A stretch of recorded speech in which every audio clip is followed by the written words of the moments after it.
Then we get to verse 16.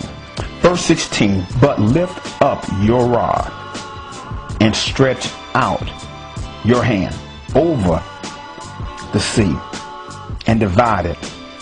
And the children of Israel shall go on dry ground through the midst of the sea. And the children of Israel shall go on dry ground through the midst of the sea. You know, it's amazing to me how the children of Israel were famous for murmuring. You know, they murmured about food, and God sent them angel food in a care package from heaven. They murmured about water, and God showed that he was so God that he could bring water from a rock. They murmured about not having this and not having that, and they was always complaining, but I don't see one record of the children of Israel murmuring when they were walking through the Red Sea. Interesting. Murmured before, and God knows they murmured afterwards. But they were never murmuring while they was walking through the Red Sea. Could it be, as they was walking through the Red Sea, that as they was walking through and saw the wall of water, as they was walking and no doubt saw their reflection against the water, as they stared at fish that stared back at them, could it be that for this moment, this very moment, they understood how dependent they were on our Lord and Savior? Because had God sneezed, the waters would have crashed down upon them, and they would have been but a footnote in the Bible. Had God sneezed, there would have been no more children of Israel.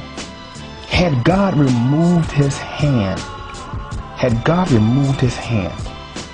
they would have got what some people thought they may have deserved, because of some of the things that they had done and how they were always complaining. But be that as it may, God didn't sneeze. And God fulfilled his promise to the children of Israel. And not only did he bring them through, he brought them through on dry ground. Now, there's a lot of theological relevance to the fact that they walked through on dry ground. How do you walk through on dry ground when you walk through a place where there was seconds earlier there was water? There was not only water, but there was an ocean, a sea of water. Water had been sitting there for eons. Yet God vacuumed up the water, sucked it up, and left the ground dry. It's amazing to me that they walked through their own dry ground on a place where there was previously water. Okay? But let's take it one step further. Why? Why did God do that? It's my belief that God wanted the children of Israel to walk through from where they were to where they were going to be, and not leave even a track of where they'd come from. You know, God is not a God that's caught up into reminiscing. I don't ever see God talking about remember when. I always see God reminiscing on, I always see God focusing on the future and not dwelling on the past. The only time we see God talking about the past is when he's saying, remember where I brought you from. But the children of Israel had defeat in their rearview mirror. And God was being God and vacuum up the very memories they had attached to Egypt. God is so good. God is so good.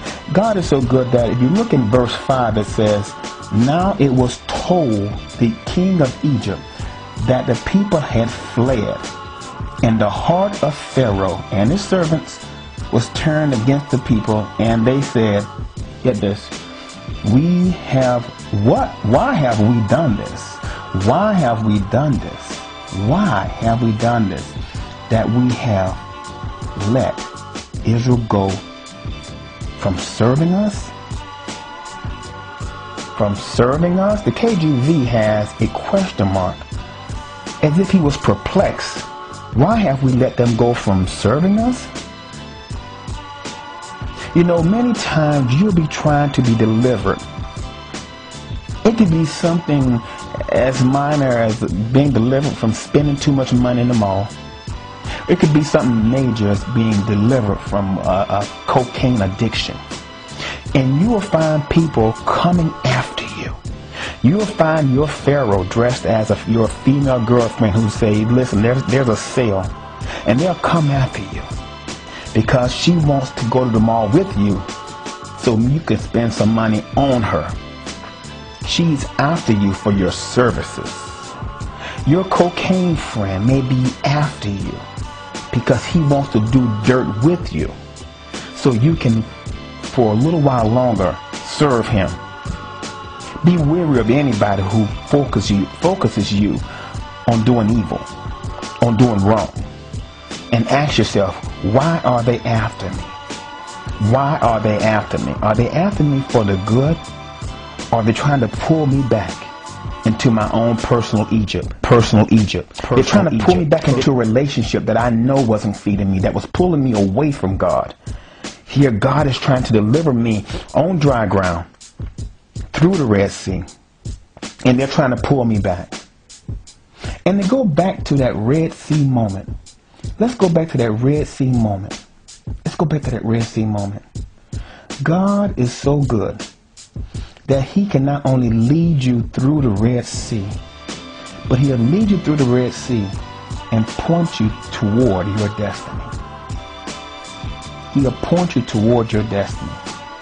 You see, Pharaoh wanted the children of Israel to come back because he wanted them to serve him, yes. But he also understood that they now had the gold and the silver and the riches from Egypt. But let's take it one step further. They also had the ability to work hard. They also had the ability to even make bricks without straw. You give a person who's hardworking, industrious, with money, his freedom, and you got trouble on your hand. Pharaoh could see what they could see better than they could see who they were. Pharaoh could see them very clearly for not only who they were, but who they could become.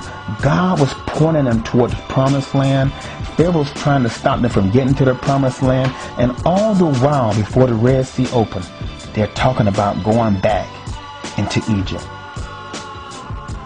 God has a plan for you, and it's your promised land. Don't let your history stop your destiny. Pharaoh could see where they were going. Your enemy in your life can see where you're going.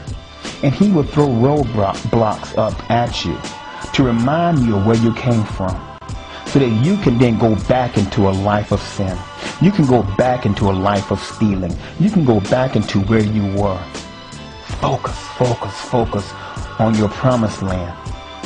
Don't look at the footprints through the Red Sea, and watch God be God all over your life.